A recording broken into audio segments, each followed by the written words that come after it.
Yeah, I mean, 31 is no longer as old in hockey circles or terms as it used to be. It really 31 is still part of of you can't call it the peak, but it's certainly still in prime territory. He skated 5 times before the season last year. He wasn't ready. And in reality, the Penguins may have been wise to just let him sit last October. Let him skate, let him maybe play some games in Wilkes-Barre coming up through, find his feet and ease into it rather than cannonballing it to the deep end. But, hindsight's 2020, of course.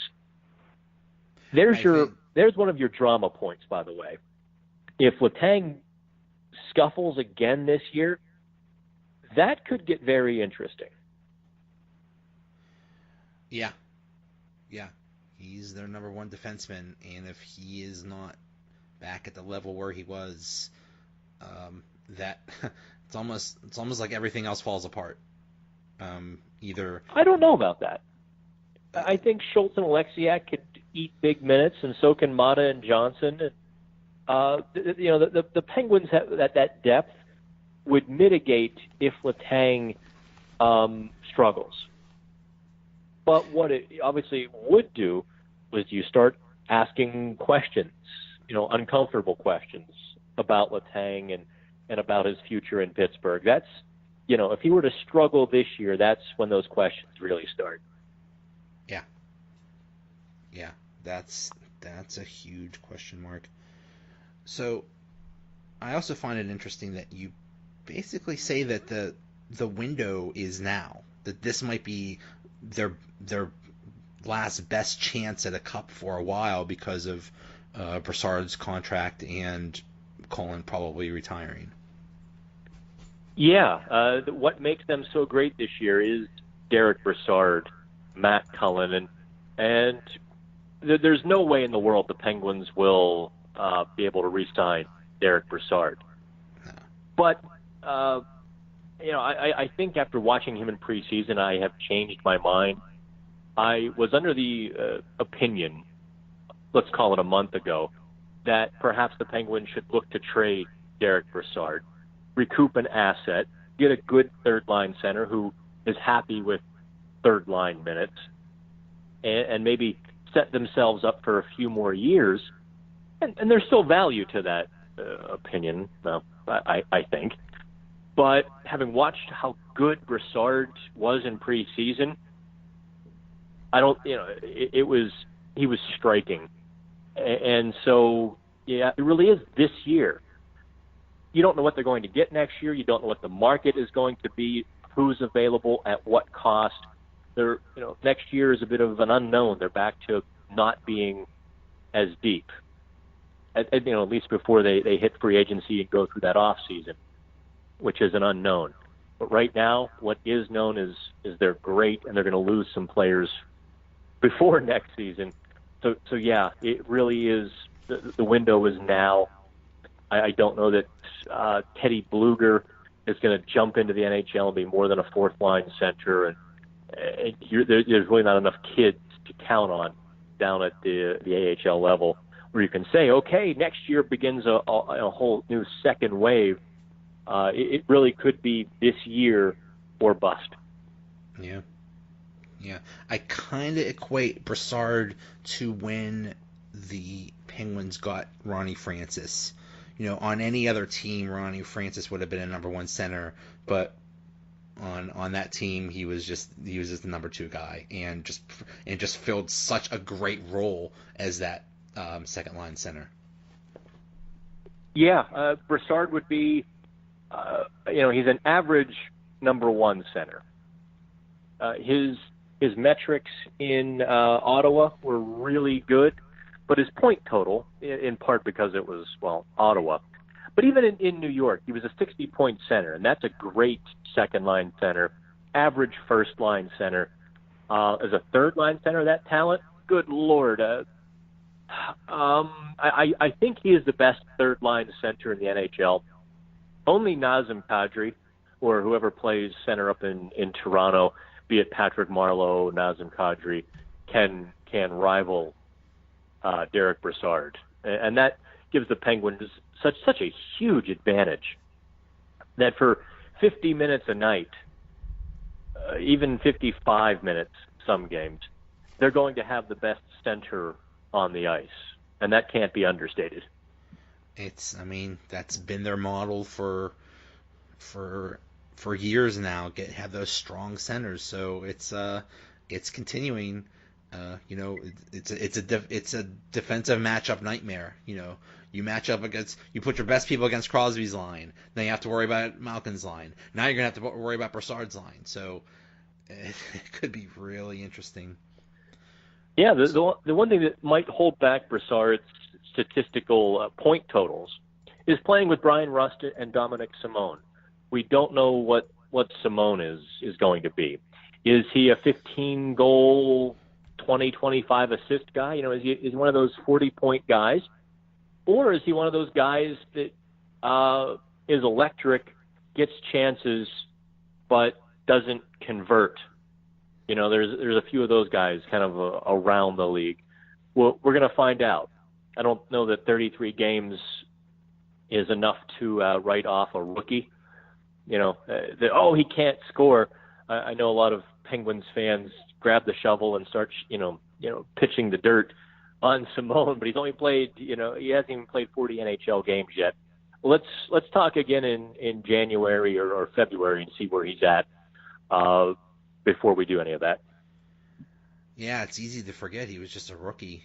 I just remember Sid insisting he be on his line, and that didn't work out so well. But yeah, Well, what does that say? That Crosby liked him there? Exactly.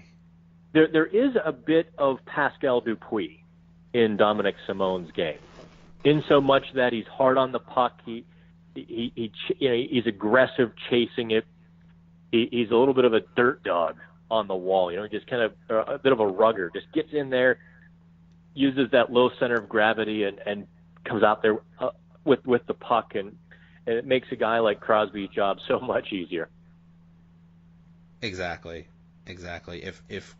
If Crosby wants him, it's not like Jaromir Jagr insisting on what was his name, Kip Miller, to have him on his line all the time. He's like, I want that schmuck because I know that schmuck's going to get me the puck all the time, so he's going to be on my line all the time. It's a whole different situation. Crosby wouldn't do that. Yeah, don't forget Jan Hrdina too. Yeah. So you are predicting they will at least get to the Cup final. Who knows what will happen after that? But at least they'll be making the Cup final. Yeah, the Penguins are the best team in the Eastern Conference. Just comparing them to, let's say, Tampa Bay, the Penguins have a physicality that Tampa doesn't. Even with Tampa Bay's defense, I don't know that Tampa's forwards crew. They kind of turtled when Washington turned it up against them. Boston, I really like, but they don't have the Penguins' high-end talent. And the Penguins have Boston's depth, so the Penguins have the advantage there. Toronto, I don't know what they were thinking. Yeah. To come into this season without having made a legitimate effort to really bolster their defense is mind-boggling. If Toronto had picked up a defenseman or two, just improved their defense, someone to help poor Freddie Anderson, who stands on his head nightly, I think they would be right there with the Penguins. But because of that disparity in defensive cores, the Penguins have the advantage there. I think Washington will be a bit distracted by their Stanley Cup, and Washington doesn't have the depth this year that they had last year. And Lord knows what Tom Wilson's situation is going to be in a couple months. He might be out of the league.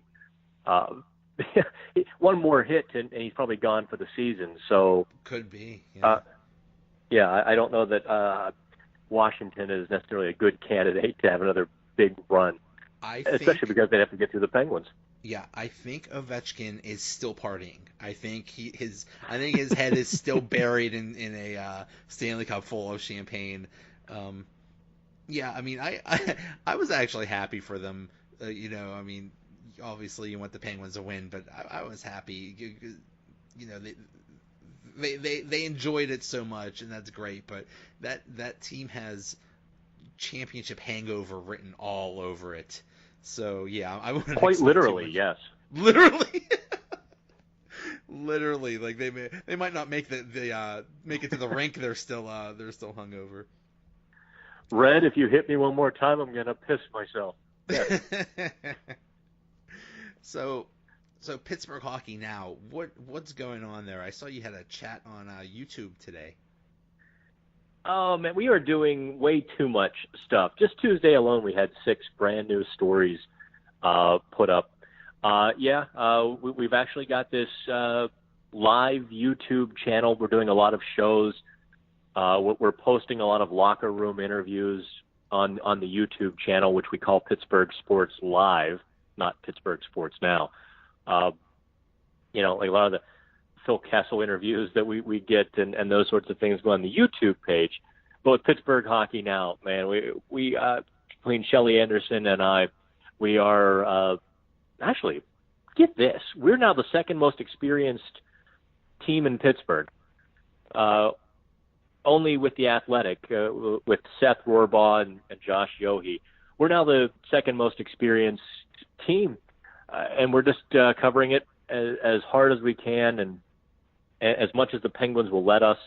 The Penguins are still kind of unsure of what the heck we are, because we're a part free website, part subscription, now part YouTube, and they look at us like, what the hell are you guys doing? So we don't necessarily get the A1 access that the Post-Gazette gets. They still keep us a little bit at arm's length sometimes for some of that stuff, but as much as they'll give us, we take it and we deliver as much as we can to everybody. Well, I'm a subscriber. You're right. There is so much stuff. Oh, thank you. And now that, hockey season is going, I mean, you had a lot of stuff in the dog days of summer when there was not much going on. You had a lot of interesting articles. So now that, hockey season is just about to get going, you have a ton of stuff out there. It is. I wrote everything too soon. I was writing, I wrote every day in August, at least once, oftentimes 2 and 3 times. I don't know what I was thinking. Not many people were reading it because it was August, but right. Everyone's come back now. It's been a lot of fun. Yeah, awesome. All right, Dan Kingerski, you were my very first guest on my very first podcast. So you're my Bill Murray. If I'm David Letterman, you're my first guest. So it's great to talk to you again. Damn right. Thank you. All right. Thank you so much, sir. Have fun. Okay, now to talk Steelers-Falcons preview. I have on Angie. She is a Falcons super fan. She is at Angie Spencer 28. Angie, how you doing? I'm fine, Joe. How are you? Doing all right. So, I'm not very happy with your Falcons. Did not help the Steelers out very much by losing to the Bengals. What the heck happened? Well, Joe, it was our defense. We just are not playing up to the way we should be playing. We lost 3 Pro Bowl starters, and people think that Deion Jones' biggest loss, but it's not. It's Jim O'Neal, because he play safety, but he also can play linebacker and the is what I want them to do with Big Ben this week. Hopefully they will, but I'm hoping we're able to keep Big Ben in the pocket, because when he's lethal when he's running outside.